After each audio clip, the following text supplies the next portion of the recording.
Good evening, everyone. Hello. Welcome to Peace and Possibility, Part 2. My name is Will Braun. I serve as editor of Canadian Mennonite Magazine. I'm at my home office on a little farm close to Morden, Manitoba on the Canadian prairies. Can we turn our face toward the other? Rarely does a book or article present two very different perspectives on a single situation with a sincere desire to understand both. But that is where we're headed tonight. And it's hard work. It requires a willingness to be transformed. There's, of course, a part of each of us that resists that. So it's also exciting work and work that I feel very personally drawn to. The work of turning our face toward the other. We're going to jump into things pretty quickly here, but I'll cover a few preliminaries while we sort of settle in and wait for the stragglers, give them a bit of time. On this particular platform, we don't have the benefit of seeing faces as we would on Zoom. So feel free to introduce yourself in the comments if you wish. Give your name, your location. We'll have folks from various places in Canada and the US. It's nice for our presenters too to have a bit of at least a rough sense of where people are coming from. Or of course, if you choose, you can remain anonymous on your couch. Of course, we cannot see each other, but I want to acknowledge all the people who are gathered here. And I want to acknowledge all the goodwill and the concern and the spirit that are in the ether among us. That's a beautiful thing. And it's a noteworthy thing. Before introducing our presenters, I just want to acknowledge the organizations behind this event. Anabaptist World, an independent journalistic ministry serving the global Anabaptist movement. It's a publication based in Newton, Kansas, but not confined by geography. And they are doing the tech hosting tonight, which is very, very much appreciated. Juan Moya at the tech wheel behind the scenes in Gainesville, Florida, and Danny Klotz, executive director, who will be moderating the Q&A later on. Also, Christian Courier, an independent Canadian-based publication with strong ties to the Christian Reformed Church. A wonderful sister publication with lots of personality and courage and creativity. So a special welcome to the CRC folks tuning in. And also Mennonite Church Canada, the Mennonite Church Canada Palestine-Israel Network, folks with deep-rooted and long-standing ties to the Middle East. And then finally, Canadian Mennonite Magazine, for whom I work. And we'll also hear later from Mennonite Action regarding some upcoming actions related to Gaza. So we're spanning the Canada-US border, spanning denominations, and really happy for the collaboration and the connections. Part 1 of this Peace and Possibility sort of pairing of events was a conversation with Maoz Inon, an Israeli Jew whose parents were killed on October 7th by Hamas. And he told a compelling, heartfelt story, his vision for peace, forgiveness, etc. And if you want to watch a recording of that, it should be available at basically on the same screen you're looking at now if you look around for it. So that was part 1. Tonight's part 2. Part 3 to 10 are yet to be conceived. So send your ideas in. Peace and Possibility. We are aiming for 60 minutes here tonight, plus 15 minutes of overtime if we're tied after regulation. We'll start off with about a 20-minute presentation by our guests, who I'll introduce momentarily. Then I have some questions that I'm really eager to ask them, and then we'll have an open question and answer session. So you can queue up your questions in the comments section for that. So our guests tonight, Khouri and Jeffrey Wilkinson, are the authors of The Wall Between: What Jews and Palestinians Don't Want to Know About Each Other. Khouri is a Palestinian Canadian who was born in Lebanon, now lives in Toronto. He has lived out his firm belief in diversity and dialogue in a wide range of roles. He served for 10 years as a commissioner of the Ontario Human Rights Commission. He is the founding president of the Canadian Arab Institute and a member of the Canada Committee of Human Rights Watch. Raja is also the co-founder of the Canadian Arab Jewish Leadership Dialogue Group. And in addition to the book we are discussing today, he is also the author of Arabs in Canada Post 9/11. He's the CEO of Khouri Conversations, a public forum for promoting intercultural understanding, inclusion, respect, and human rights. Jeffrey Wilkinson is an American Jew living in Canada, in Guelph most of the time. Among other things, he is a music educator, musician, and composer, and has been doing that for over 35 years. He's also a seasoned facilitator, centering on issues of equity, social justice, and inclusive education. Jeff holds a doctorate in education from the University of Toronto and works actively in the Jewish community and beyond on issues relating to trauma and the Israel-Palestine struggle. Jeff and Raja met when Jeff was doing PhD work that involved interviewing Canadian Jews and Palestinians, including Raja, and a rich collaboration has followed. They are, as I mentioned, the co-authors of The Wall Between: What Jews and Palestinians Don't Want to Know About Each Other. And since that book was launched on October the 1st, they have written for the Globe and Mail, The Walrus, and have been featured on CBC's The Current and the Sunday Magazine. And we're really glad to have both of you with us here tonight.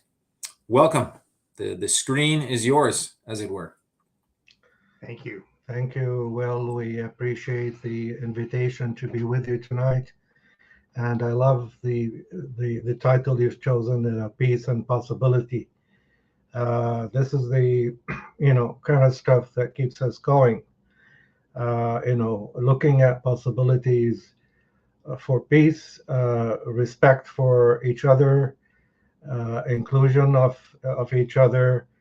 And, this is what started me up on this journey. 17 years ago, I happened to be on a committee struck by the government of Ontario with two Jewish colleagues. Before then, I had never had a chance to actually have, deep discussions with Jewish colleagues. And that was an opportunity for me to start learning about where do they come from? What are their issues? What are their fears? What are their aspirations? Why do they take the positions that they take? And I quickly found out that there was a lot that I didn't know. And my intellectual curiosity got the better of me. And I said to them, how about we do this going forward on a regular basis so that we can learn about each other. And as you mentioned, the title of our book is What Jews and Palestinians Don't Want to Know About Each Other, because that's been practically the situation ever since I came to this country 35 years ago. And when you don't want to know about the other, then that's a barrier to recognizing the humanity of the other. And therefore, you can, continue to operate with the stereotypes that you have in mind, with the, misinformation you might have, or even disinformation that you might have, and without knowing really anything about the people and their humanity. So, that journey went on for 17 years, and in the end, I wanted to write this book for two primary reasons. One is to benefit other Palestinians, Arabs, Muslims, of the knowledge that I gained by speaking to Jews, because most people don't get that opportunity. And the other reason was that I have always been and continue to be displeased by the state of affairs between two Canadian communities living side by side in Canadian cities and towns, and living in a state of enmity, distrust, even hate at times, certainly a lot of misunderstanding and demonizing of the other that we've seen, particularly recently after the events of October 7 and the reactions to them, and how people practically have been at each other's throats. So that continues, and what has happened since October 7 reaffirmed my belief in the need to do this work, to help people to start understanding two things. One, the other, where they're coming from, why and how they react to things, not because they're bad people or evil people, but they have their reasons. And it's, we need to understand these reasons if we're ever going to be able to coexist in a peaceful, harmonious, state. But also for people in both communities to understand how they are influenced by their reactions, by their traumas, by propaganda, misinformation, disinformation, and helping them try and go beyond that and into being justice and values driven rather than propaganda and trauma driven. And that's the essence of our book. And I will shut up now. Over to you, Jeff. That's awesome. I spoke too much. I don't think I need to say anything. I think he's covered it all. So we could, have a little contest here, who's the Jew and who's the Palestinian, because you didn't really explain. But just so we're clear, he's Dr. Wilkinson. I have a weird Anglo-sounding name because my mother, a German Jew from a Holocaust surviving family, happened to marry a Irish Roman Catholic atheist from New York City, whose name was Wilkinson, and that is my name. I grew up in the U.S., but have spent the majority of my adult life in Canada. I actually came to this work through human rights and equity work. And I had always explored and been interested in particularly my grandparents' survival story, which my grandfather wrote about.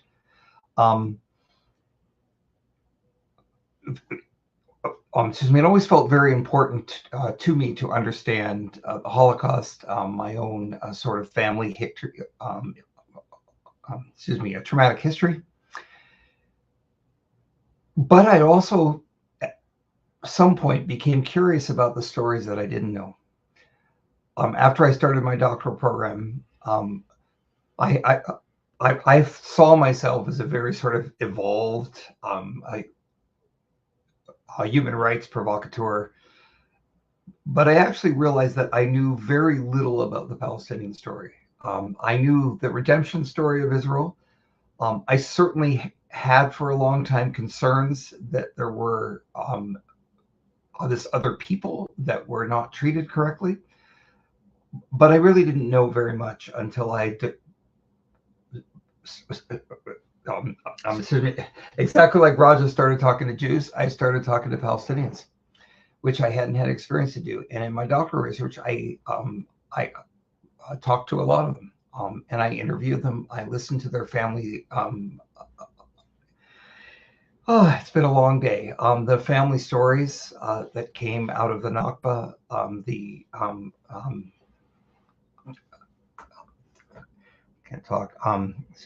Arab word for catastrophe, the description of 1948 and the expulsion of Palestinians from the land, which is now Israel. I really didn't know very much about that story. My academic background is in trauma and memory, so I became really interested in why these two people who had very much a shared experience of pain seemed at the same time to not be able to learn or communicate or understand each other. I became very interested whether trauma was an access point, a forgiveness point, a way that we could see each other as deeply human,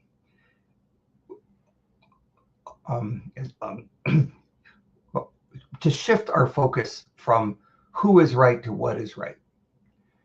And that's how we began to collaborate. We probably listened, after we decided to write the book, we probably sat in Raja's living room or at a nice Lebanese restaurant having falafel or hummus, and just listened. We just asked each other questions, just learned, just soaked it in. At least a year before we ever really started writing a word. This is what we do today. We do a lot of listening to each other, to others. Since October 7th, we do probably three things. We talk a lot. We listen more. And we grieve. We share sadness with each other of the loss of life starting on October 7th, and of course, the loss of life way before October 7th. And all the loss of life since, the horrors of war, the complete lack of resolution of all the traumas that really began in 1948, the seeming deep intractability over here about the struggle over there, that we really seem almost incapable of having a conversation. We say in our book that not only have we become dysfunctional, but we've become loyal to our dysfunction. It's become so comforting and easy to demonize. And we really are on a path to slowly, over time, change and undo this. And people even say, like, right now, is now the time to talk? It's absolutely the time to start to talk. And we aren't here as peace messengers. Our book is not a peace plan or a way towards a 1 or 2 state solution. It is a process of getting to know an experience that's outside of your own, to stand for justice, for values, for truth, and at the same time have empathy for the other who may be the cause of your loss of freedom, but they're still human. They still have a story. They still have pain and suffering. And that's kind of what we do, and that's what we're here to talk about. We've been talking with people all day long, so we're probably just a little bit, I know I'm a little bit fatigued tonight, but I'll get it going just for you guys. See, I guess you heard from both of us that, talking to the other is a first step. No, actually, it's the second step. The first step is to want to learn about the other, want to talk about the other. And Jeff says you have to want, and maybe you can explain what you mean by that. Sure. I mean, the key thing is that none of us wake up one day and say, I think everything I thought about this is wrong, so I'm just going to change everything. It's a process. So the first thing I always ask of people is, are you willing to be willing? Is there some sort of niggle in the back of your brain that says, what if my assumptions are incorrect? What if my tribal teaching is wrong? If there's a fundamental flaw in the narrative that I've consumed, what would that mean? Yeah. And that's what we're asking for, is that first step of wondering. And I mean, you don't learn from people who agree with you. You learn from people who have different ideas, different stories, different thoughts. And I can tell you, before I started talking to Jews, I had never heard about Zionism being described as a movement for self-determination. I'm a Palestinian. My parents fled Palestine in 1948 because of the war, and they were not allowed to return, like 750,000 other Palestinians. And, to me, Zionism was a dirty word, and it continues to be to most Palestinians today, because it's what Zionism gave to Jews, it took away from Palestinians. And this is what my Jewish colleagues learned when we were talking to each other, is what Zionism meant to me, the same way I learned about what Zionism meant to them. So and from Jeff here, of course, I learned a lot about trauma and how it impacts our behavior, our thinking, our reactions. But more importantly, I learned from him about compassion and the importance of compassion in humanizing the other. Today we see, total dehumanization almost between the two groups. People are seen in very binary terms. You're either with the terrorists or with the genociders. And if you are asking for a ceasefire for some people, then you're anti-Semitic. And if you're not asking for a ceasefire for other people, that means, you don't care about the lives of Palestinians. And these are, of course, binaries that are destructive. Most people do not fit in these two binaries, but this is what people have been, forced to take a position since October 7th by the extreme positions that some on both sides have taken. Right. The other thing I just want to say, just for your audience, is that we often talk about the other. So we're clear, the other doesn't exist until we create it. So the other is the outside of ourselves that we say we're not. So we always want to be really clear. There is no other. We created the other. And therefore, at the same time, we can collapse that creation. We can make it, we aren't another, we are us. He's my brother. Yes, he's Palestinian and a whole bunch of other things. But our connection is through our values, through what we believe in, through our anchors, through the truth that we endeavor to tell every day. That's the reason that we do this work. Lots more that we could say about the book. I think the key thing to say to your audience is really, if you're not Jewish or Palestinian, you've probably learned stories about Israel and Palestine that are deeply incomplete, and that you yourselves may be framed from a Western consciousness that is usually driven by guilt around the treatment of Jews, around the Holocaust, and centuries of anti-Semitism. You also have grown up in a Western society that tends to pigeonhole Palestinians as the brown Muslim other, that we have learned to be sort of innately afraid of. These are very, very powerful narratives that have affected us and made it much harder for us to look squarely and objectively at what's happening over there and what's happening in our discourse over here. And I think we can turn it over to you, Will. I'm you got one more thing to say. I'm not ready to turn it over okay. to Will. Okay. Good. I wanted to add to what you said about values. Values are talked a lot about, and politicians talk about Canadian values all the time. And so I'd like to talk a little bit more about that. And what our ability to work so closely together, to the point that what happened on October 7th and since has not impacted our relationship, is because of our commitment to these values. And what are these values? These values are a respect for humanity across the board.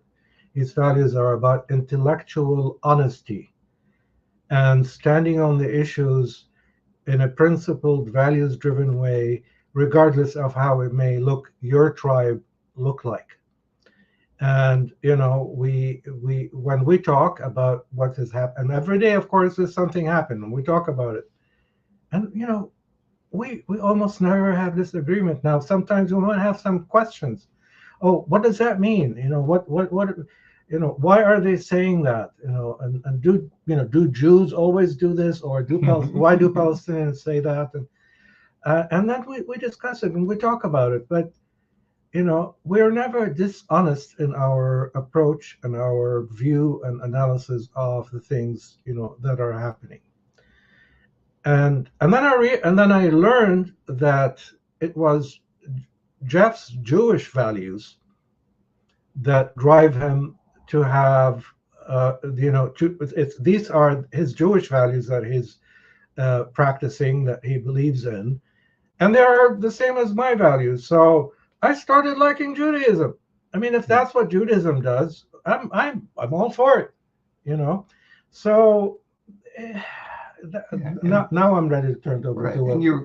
Yes, absolutely. And you're hearing this distinction between Jews, Judaism, and Zionism, which we are in great short supply of these days. That clear line between Zionism and what it has done and continues to do, and Jews, and even Jews who love Israel, they may describe themselves as Zionists, but they may also deeply disapprove of much of what Israel does. So we need to be really careful with how we pigeonhole people, how we define them, how we limit our view of them by these simplistic definitions. Someone tells me they're a Zionist, I ask them what they mean by it. And very, very, very often our values are quite close together.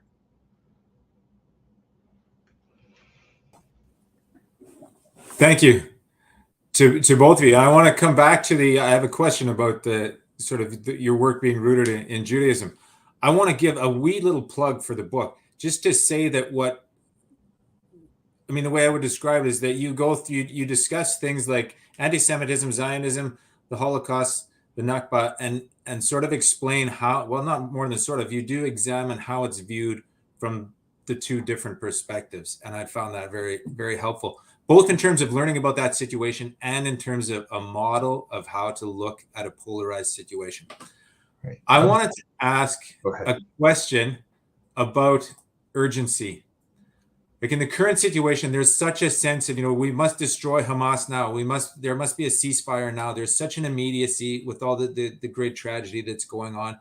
And it feels to me like the work that you're doing and pointing us toward is slower, longer term work. And there's this sort of ceasefire now impulse that would sort of push that aside. Like, okay, maybe we'll deal with that later, but now we got to get out in the streets and etc. How do you think about that tension between the urgency and the slower paced, longer term work? That's a great question. That's a very good question. The two exist or need to exist. The urgency, of this situation we're in right now. Again, if you want to ceasefire, some people think that you don't care about a Jewish life, and or you the are hostages, or you support Hamas. And then if you don't, if you're not calling for the release of the hostages, certain assumptions are made. But the thing is that, of course, everything is very highly politicized right now. So destroying Hamas, you cannot destroy Hamas. You cannot destroy a resistance movement, whether you like Hamas or not, or approve of its actions or not. It's a national resistance movement to oppression and a 56, almost 57-year occupation. And even if you kill every Hamas member, there will be another resistance movement. So this idea of destroying Hamas is a political idea by the current Netanyahu government to remain in power essentially for as long as possible. He is finished politically, and until the war ends, he's still going to be prime minister. So as long as the war continues, it's good for him. The notion of destroying Hamas is purely a Netanyahu notion. And even American experts and they agree that you cannot destroy an idea, a movement, a resistance. So on the other hand, of course, there's the urgency of a ceasefire, because we know that about 30,000 people have died, most of them civilians. There are thousands expected under the rubble to be under the rubble. And then there's famine and dehydration that's already started today. I saw a news item about 6 children dying in Gaza from dehydration and malnutrition. So, it's a humanitarian catastrophe. Whether it is technically a genocide or not, it's a humanitarian catastrophe, and it is man-made. People are hungry because they are not getting enough supplies of food that could get to them, if things were allowed. So one is a political position, the other one is a humanitarian one, and that's the immediate reality. Now, for us here in North America to be able to live in a harmonious society, we cannot be the enemies that we are today. And I'd like to talk a little bit later, maybe perhaps, about how there are organizations who are making matters worse, who are dehumanizing the other, who are, making a point of keeping us apart.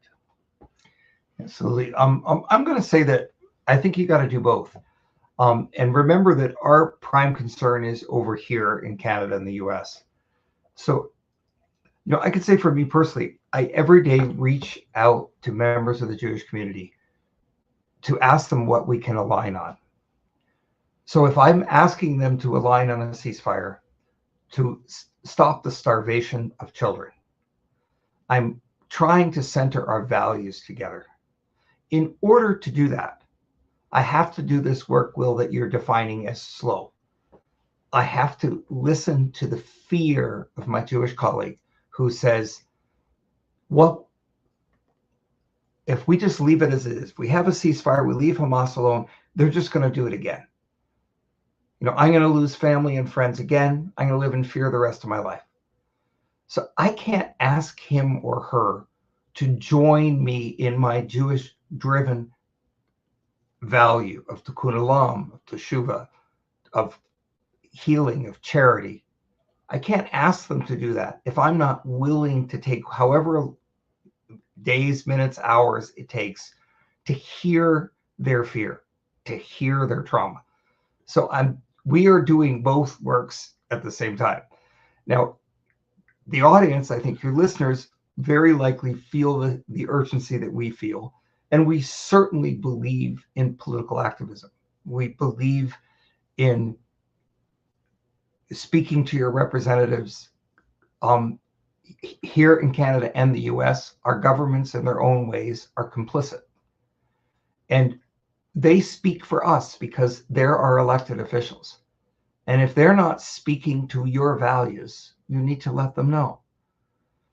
The line is, at the same time I say this, I say to many people and I listen to many people who either are feeling such rage at what's happening, like just even saying things that are pretty harsh, even sometimes right up to the line and even over the line of anti-Semitism, because they're so in pain. They're so upset at watching what's happening. And at the same time, I have other friends and colleagues who are so afraid, who October 7th brought out such historical trauma. We also have to remember that trauma is not a past event. It's the recurrence of the past in the present.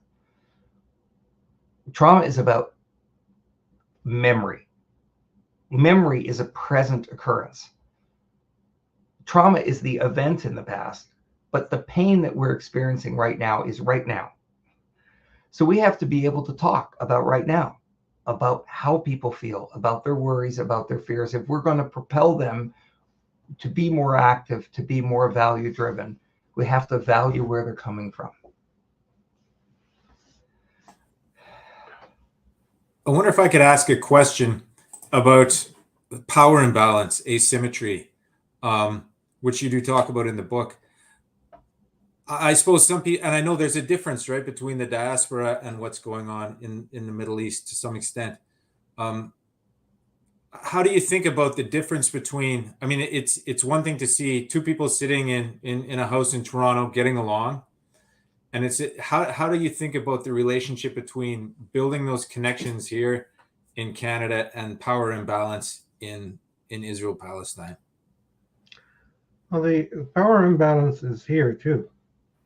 The pro-Israel organizations in the States and in Canada have been around for many, many years. They're well organized, well funded, well staffed, and they have lobby groups that effectively reach out to politicians and governments, and we feel it here too, because and I'll give you an example. When there was still is a definition of anti-Semitism provided by the International Holocaust Alliance Holocaust Remembrance Alliance, IHRA, IHRA, that mentions Israel a lot and criticism of Israel in 7 of the 11 examples it has in it. And it really blurs the line between anti-Zionism and anti-Semitism, which makes criticism of Israel a dangerous exercise, given that you could be stepping into anti-Semitism. And effect can silence a lot of pro-Palestinian voices. So the government of Canada adopted it. The government of Ontario adopted it. Many institutions adopted it, and and the pushback from the pro-Palestinian side was minuscule compared to the efforts that wanted to legitimize this this definition. So we feel it. We feel it here too. Do you want to continue with that thought? Yeah. The only thing I want to add is that there's a real disconnect between reality and what people feel. So we certainly experience in our work this deep power imbalance. So we see Palestinian students, supporters of Palestinian students, journalists, teachers being reprimanded, losing jobs, etc., which seems like a real abuse of power from the other side. At the same time, we talk very often with Jews who don't see this imbalance. Their experience is that the Palestinian voice is getting louder and louder and louder, and that their voice doesn't count. And that also is a real experience. It's caused by a few things. In part, the real shift of social justice movements taking up the Palestinian cause. There is a struggle for the narrative right now, for control of the narrative, that really didn't exist even a few years ago. There is now really concerted efforts to push back on what Israel does. This sometimes gets into, what's the easy way to call it, sort of hyperbolic talk. There is a deep belief on the left in settler colonialism and how Israel is a settler colonial state. Sometimes this rolls into the Palestinian people are oppressed, so it doesn't matter. They can do whatever because they're oppressed and they're attacking their oppressor, and that's the problem. This has truth, but it's also too narrowly defined. And it doesn't recognize that when you resist, you still have an obligation to the life on the other side that you're resisting against. This is why we've been so clear, on October 7th and since, to say that we absolutely condemn violence against civilians. It is wrong in any place and in any way. It doesn't mean we don't recognize the situation on the ground that created the need to resist in the first place. And you can hold both of those truths together. I'm seeing a question in the chat that maybe I could answer because I think it aligns with this. The question is that for 75 years, the slow work of hearing both sides has landed us at the brink of genocide. I'm going to say to the questioner that we actually haven't been hearing. We've been talking at both sides, but we haven't been hearing. We've had a dearth for a very long time of experiential listening, of deep learning that pushes us outside of our own self. I'm also going to say that we have misrepresented this concept of sides. Having sides can be viewed as perspective. A square or a rectangle or a triangle, for that matter, are completely reliant on the other side to stay a structure. We actually need each other's perspective to be a whole. What we've done wrongly is we've seen sides as guaranteed oppositional forces, that one's going to win and the other's going to lose. And I think that's the prime reason why we are where we are today, because we haven't actually done the work of hearing the pain of the other. We haven't, for example, as Jews or many of us in the West, truly understood the deep power of what Raja was saying before. What I gained through Zionism as a Jew, he lost. And that's unacceptable for me morally. We've done very little of that kind of listening. Excuse me, in my view. There also is a big geopolitical structure that has kept the status quo in place because Western powers need Israel to be exactly who it is and what it is. So I'm going to gently push back or disagree with the question to say that we have been we've been doing a lot of posturing about hearing, and we've certainly over in Israel, in Palestine, there is great work around shared society and deep listening.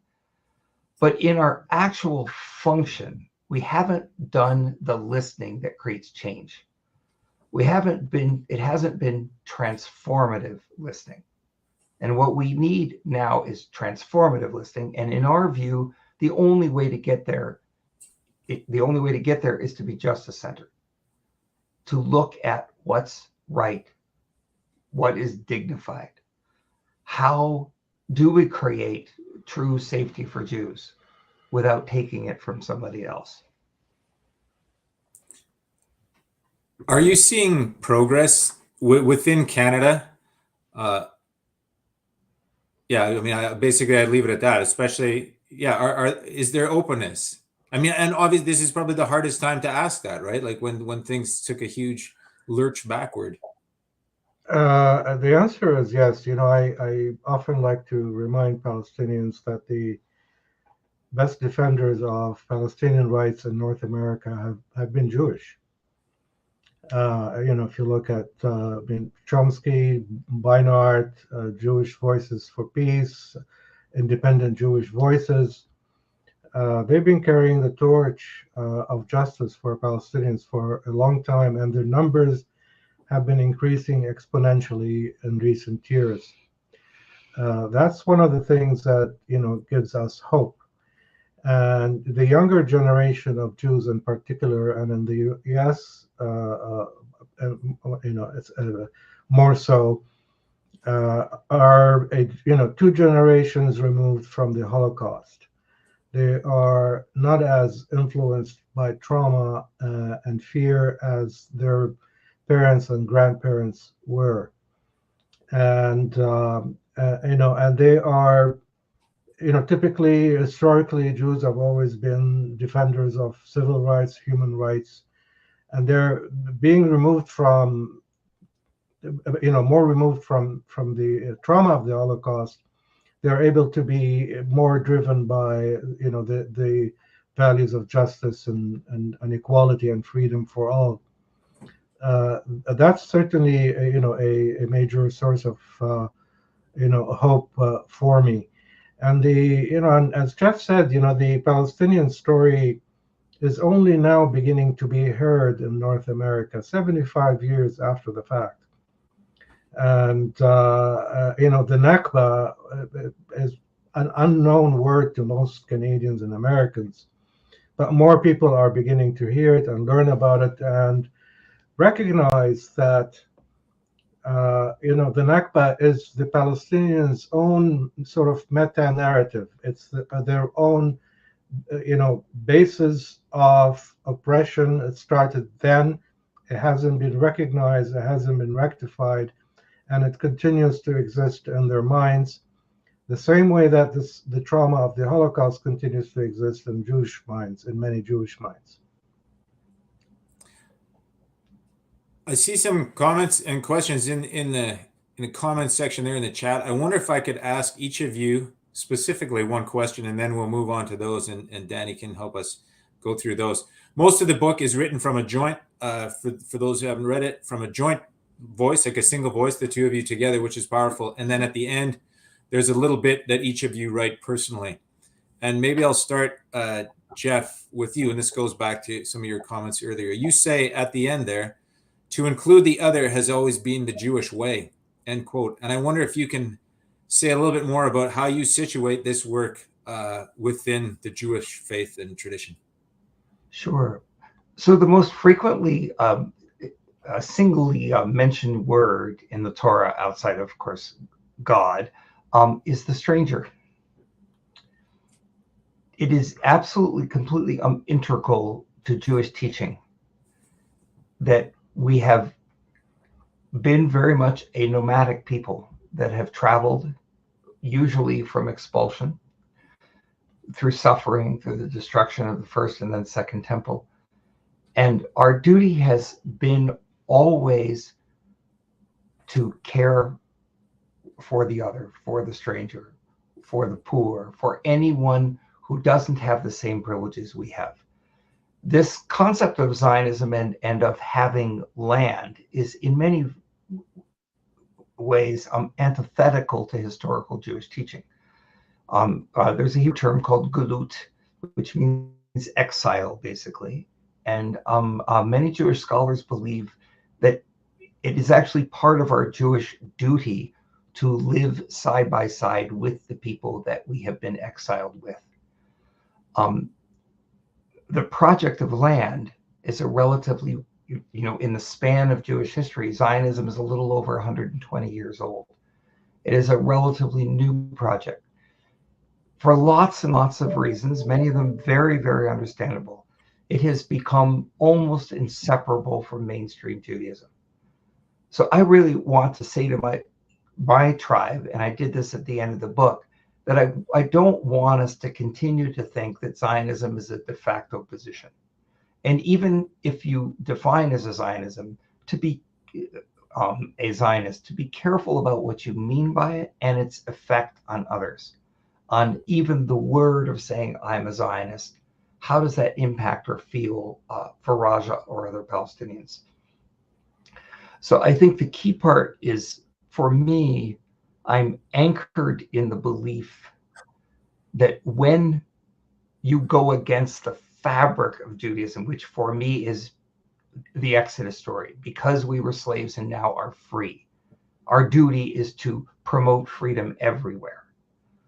When we create our freedom, really essentially by taking freedom from another, we are really harming our collective psyche and of what it means to be a Jew.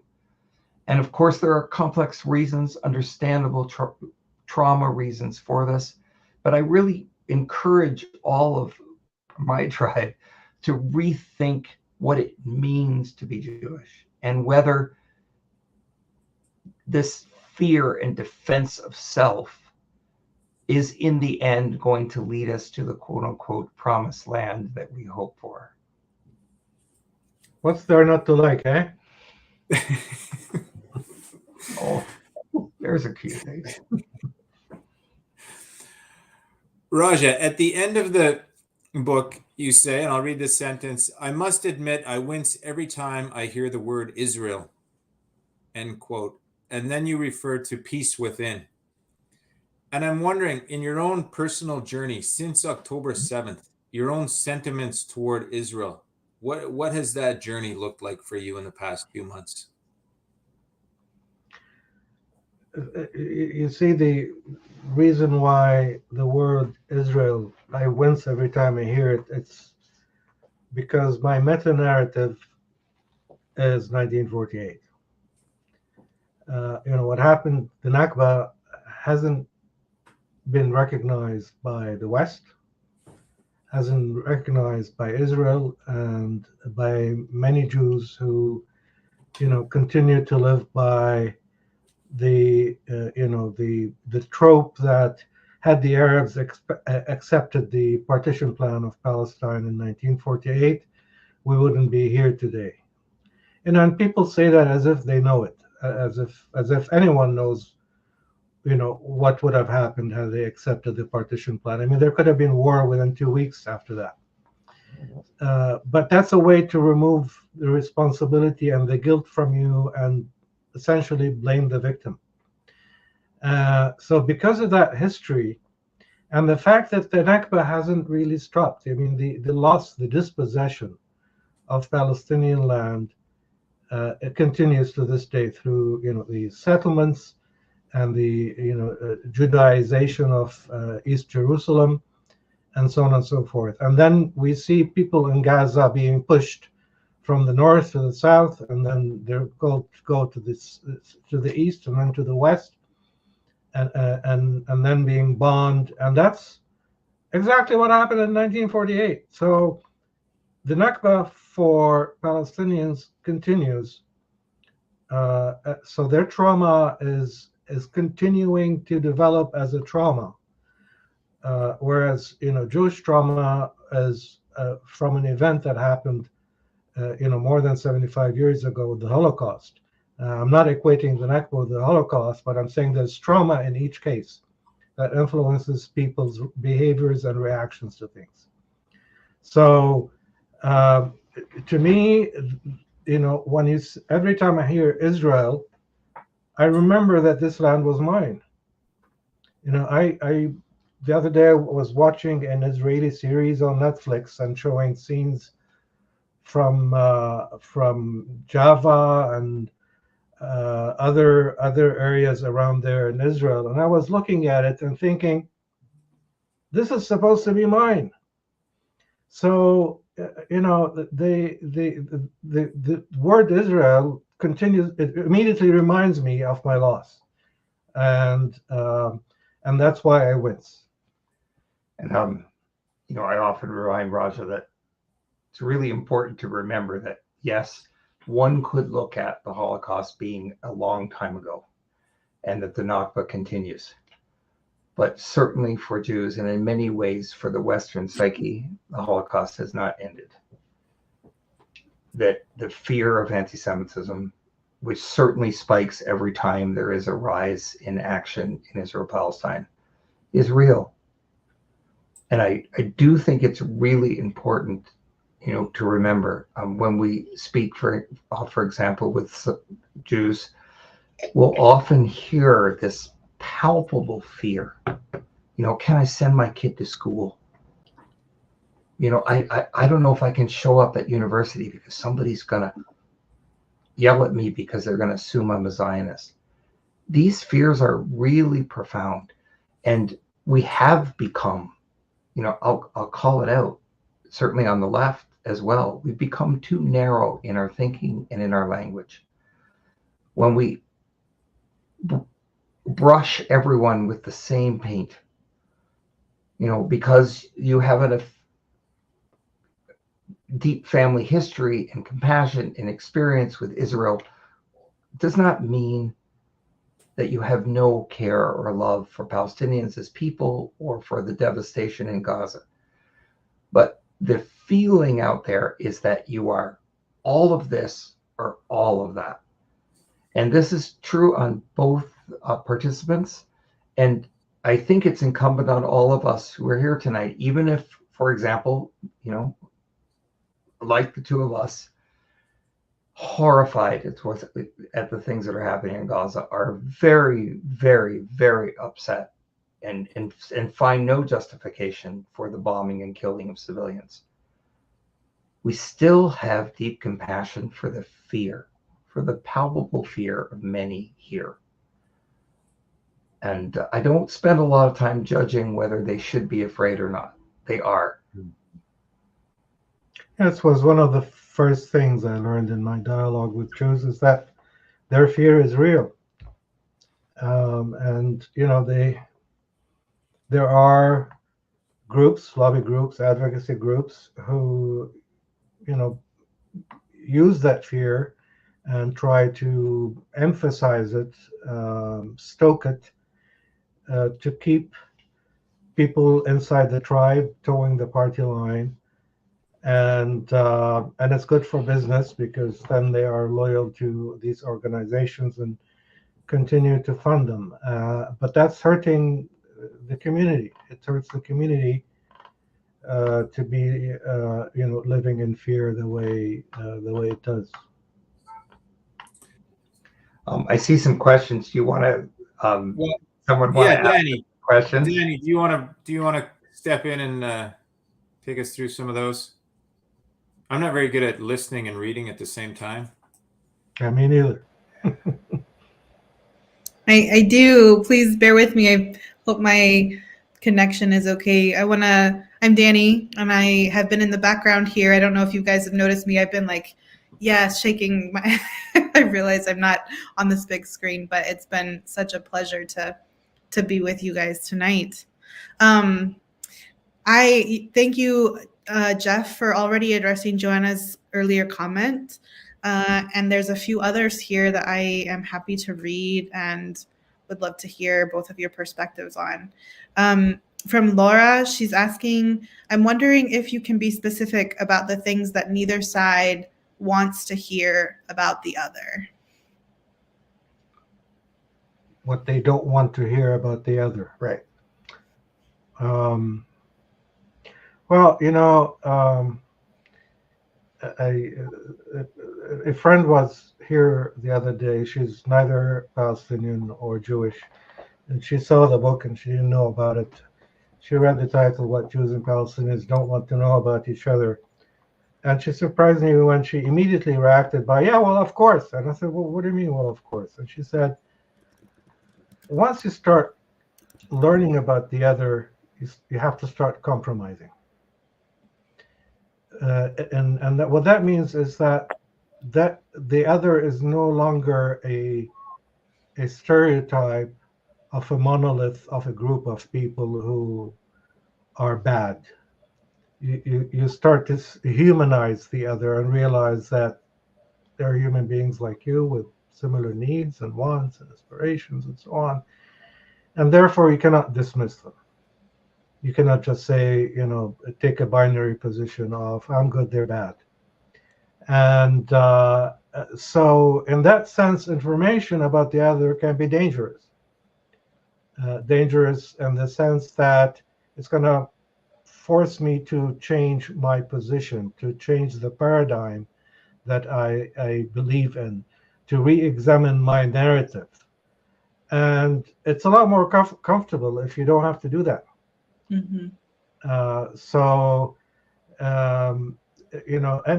Anything that humanizes the other becomes something you don't want to hear, even without knowing it. And we saw that in the events since October 7, when people on one side could not be grieving or empathetic to the losses of Jews on October 7, and people on the other side could not be grieving or empathizing to victims of Palestinians in Gaza. Mm-hmm. Yes, absolutely. The only thing I would add is that I think the biggest thing they don't want to know about the other is how the other how we have impacted them. Mm-hmm. I think that it's very difficult for my tribe to hear how Zionism has impacted Palestinians. And it's very, very hard for Palestinians to hear from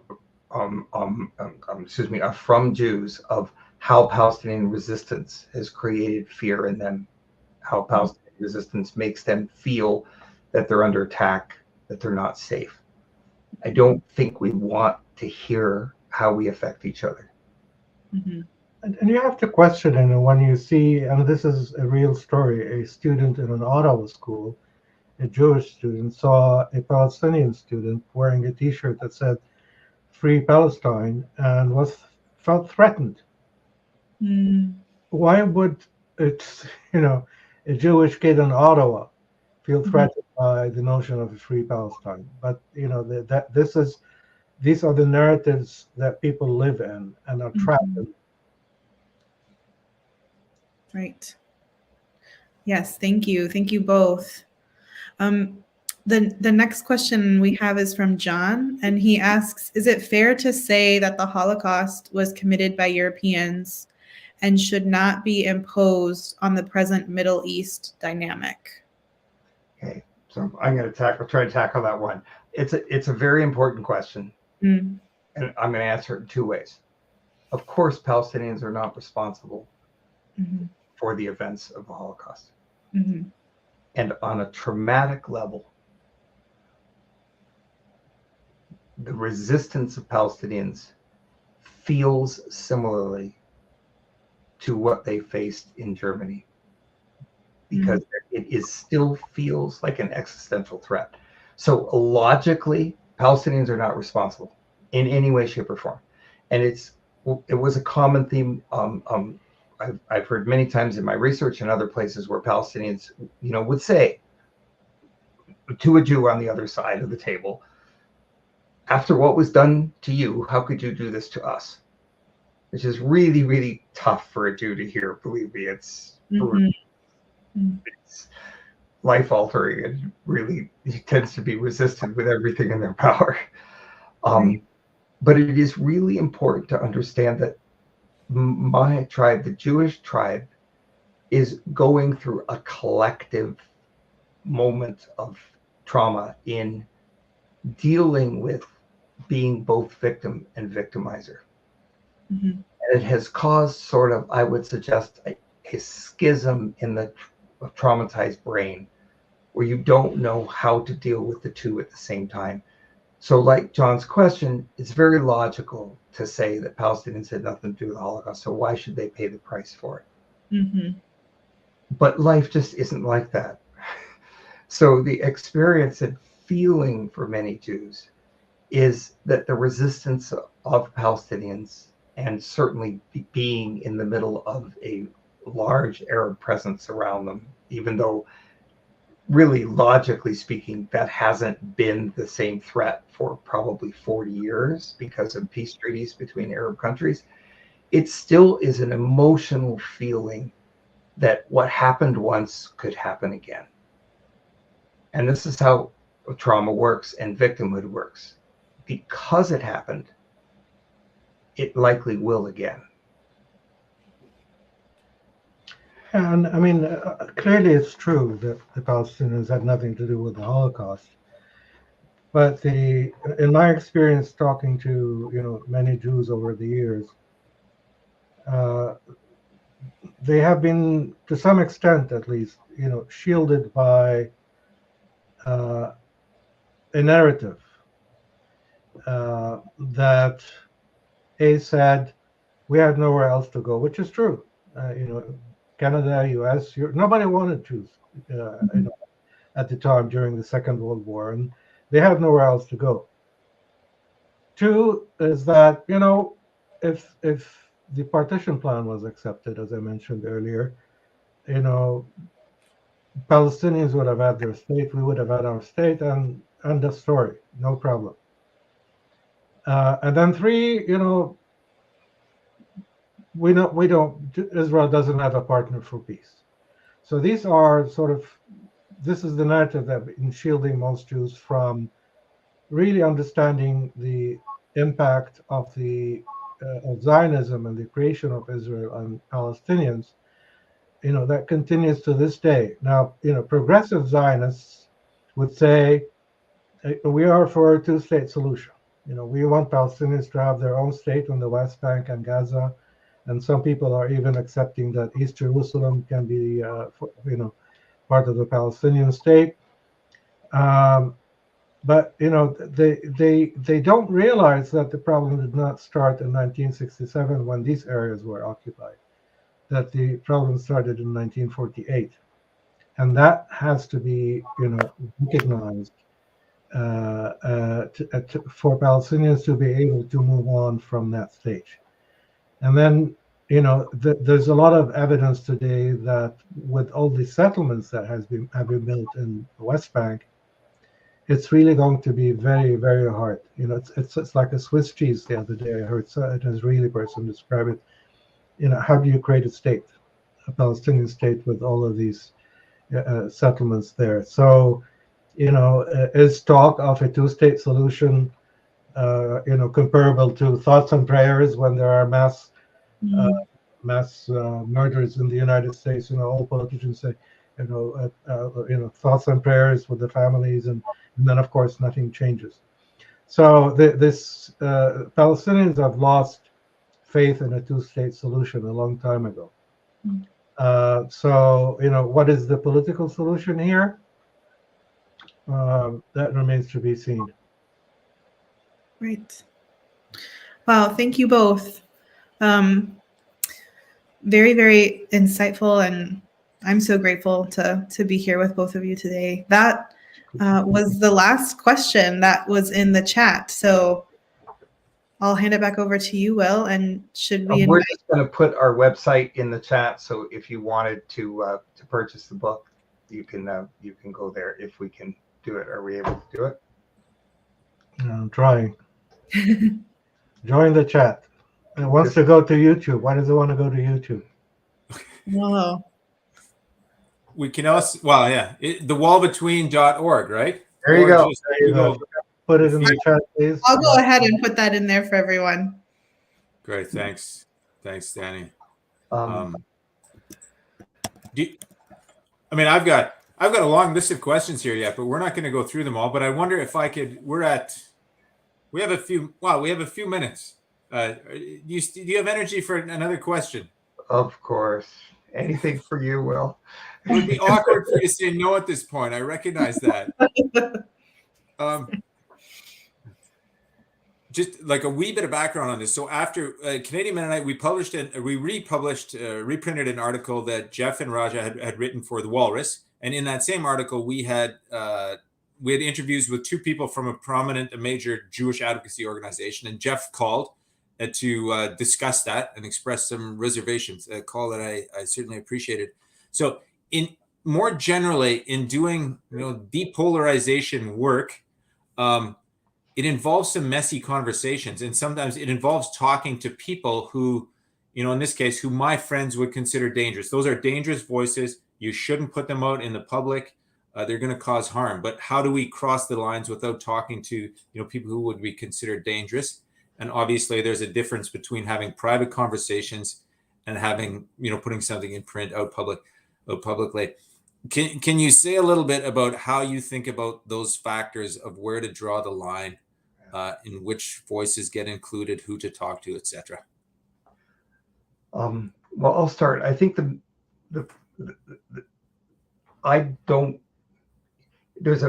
there's not much of a line of a group or person I won't talk to. So I will engage with anyone. The challenge becomes when opinions and thoughts that aren't necessarily tied to fact or can be hurtful to another group are exposed without contradiction. So that's the line I'm going to draw, is that I don't want anyone to go off this call and think, well, you just shouldn't talk to people because they upset you. And that includes advocacy groups that I don't agree with. I talk and offer to talk with them on a regular basis. And we both do. And we wouldn't certainly deny an opportunity to talk to anybody who wants to have a conversation. The challenge is that when you publish an article that's not questioned, it appears to represent, for instance, the plethora of opinion that it may not actually represent. So I hope I'm being clear about that.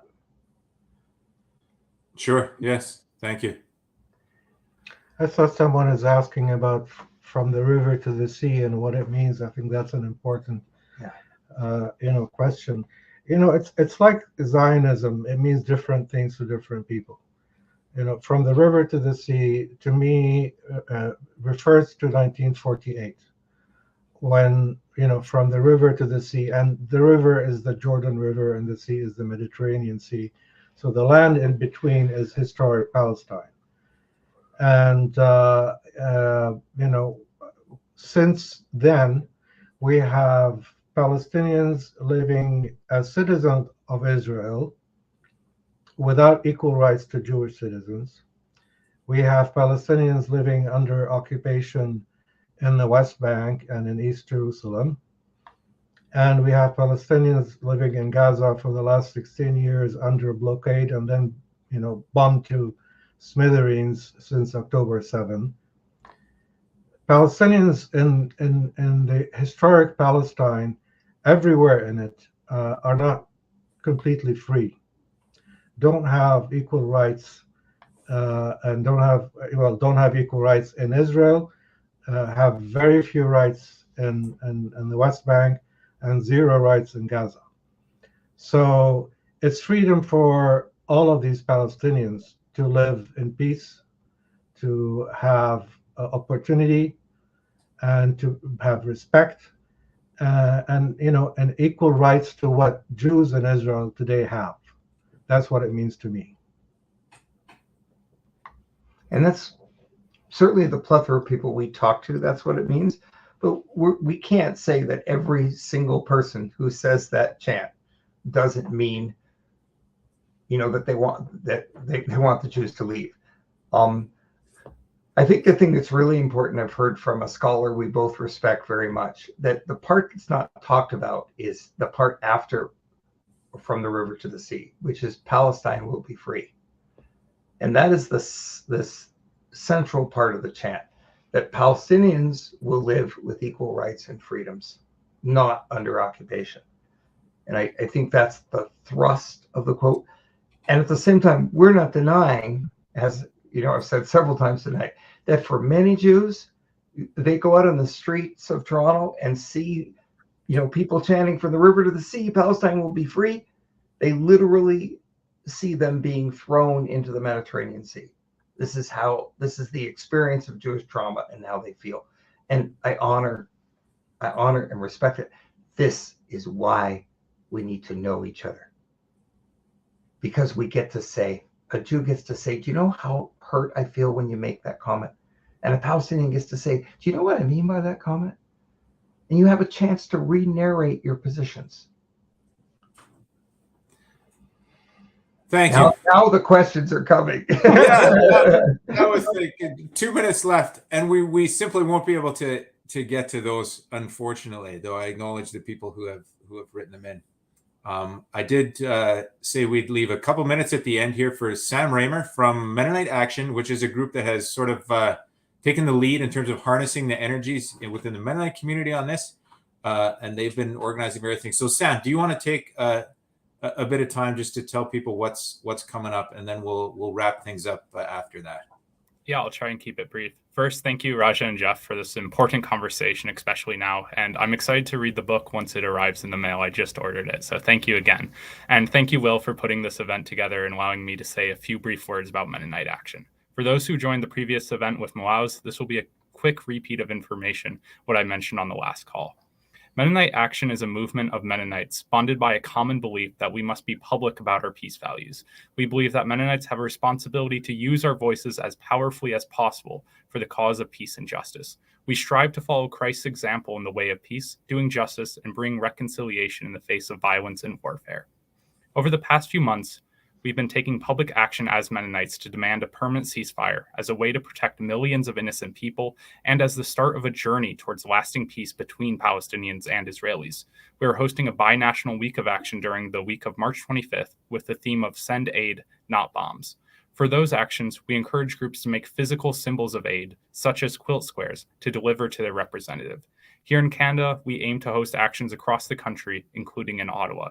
In collaboration with MCC Ontario office in Kitchener, we'll be sending a bus from the Waterloo region to Ottawa on March 21st to take public action on Parliament Hill and demand that our federal representatives work for a political solution that honors the lives of both Palestinians and Israelis. Join us at our website, MennoniteAction.org, to learn more about our future events and our actions. Our table is wide, and all those who strive for peace are welcome. Thank you again. Thank you, Sam. Thank you, Danny and colleagues, for doing the web hosting. Thanks to all of you who tuned in. And of course, thanks to Raja and Jeff. Really appreciate your work, your example. And I encourage people to read the book. Thank you so much, everyone. And I hope that we do a lot of these calls, that people walk away with one new action. One thing a neighbor you're going to reach out to who you haven't, some way to expand your circle to include a wider set of voices. Buy copies of the book and give them to friends of yours. Yeah, there you go. A salesman. Anyway, if we can get more. Yeah, if we can get more. We're through our fourth print, so we have a few. If someone orders tonight, we still have a small box behind us, but the printer is on their fourth print, the publisher, and won't probably have new ones in stores until April. All right. Well, let's empty that box. All right. Thanks again to everyone. Thank Go you on, for guys. having us. Thank you so much. All right. Good Take night. care. Good night.